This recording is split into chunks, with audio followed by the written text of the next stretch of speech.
What is oxidized LDL cholesterol? Okay, we hear about HDL cholesterol, the good cholesterol. We hear about LDL, the bad cholesterol. But now we hear talk of oxidized LDL. Well, it's actually something very, very important. And when you're on a ketogenic diet, it probably becomes the most important thing when it comes down to your overall cholesterol levels.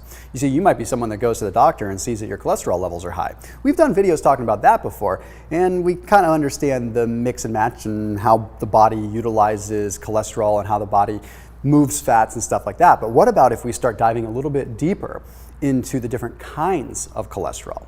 I'm Thomas DeLauer with Keto Mojo, and I'm going to explain how insulin and sugar actually affects bad cholesterol, which is actually not that bad, and truly makes it bad. You see, you have to think of it sort of like Star Wars. Okay, cholesterol is really not that bad, and HDL and LDL are both equally good. I know there's talk out there that says LDL is bad, but it's kind of old stuff. The reality is HDL is just as necessary as LDL, and LDL is just as necessary as HDL. LDL only becomes bad if it turns to the dark side. And the only way that LDL turns to the dark side is if it's acted upon by sugar. You see, LDL cholesterol is not really a cholesterol. LDL is a lipoprotein that carries cholesterol to the cell. So it's like a boat, okay? Think of a boat. This boat is carrying cholesterol. The cholesterol doesn't really like water, so it needs a boat, okay? So don't get mad at the boat. The boat's not doing anything wrong.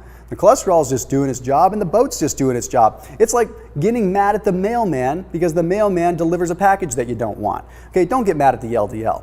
Now, LDL can turn bad if it gets acted upon by sugar. Well, if Darth Vader convinced the mailman to become bad, and the mailman started delivering packages that he shouldn't deliver and mean things and nasty things, well, then the mailman might be bad, right? So LDL, when it's doing its natural innocent thing, isn't bad. But what happens through a process called glycation, when LDL combines with sugar in the blood, it creates what's called a small, dense LDL. So normally, LDL is a boat that can go and gently dock wherever it needs to dock. The dock would just accepts the boat. But when it's a small, dense LDL, it's become adulterated and it's changed. Now it cannot dock anymore because it doesn't fit. It's now a square peg in a round hole, and it just doesn't fit. So you end up having a bunch of this, and that ends up pooling around in the blood, and that attaches to the arterial wall, and that is what triggers the plaque to form. Okay? It's that triggers the plaque, not just LDL. So when you're on a ketogenic diet and you're testing your ketones and you're using your Mojo meter and you see that your ketones are elevated, you really don't have to be too concerned if your LDL is elevated, because that means that you don't have sugar in the equation. Okay, remember, LDL turns bad if it's combined with sugar.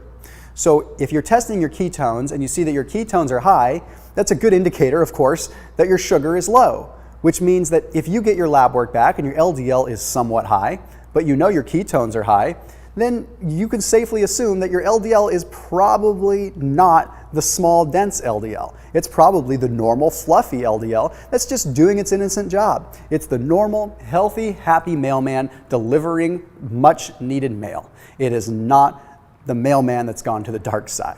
So this is the simple process of oxidized LDL. Now, just a quick hot tip, if you wanted to go to the doctor and test out some of these things, you could ask for a lipid panel with what is called fractionation.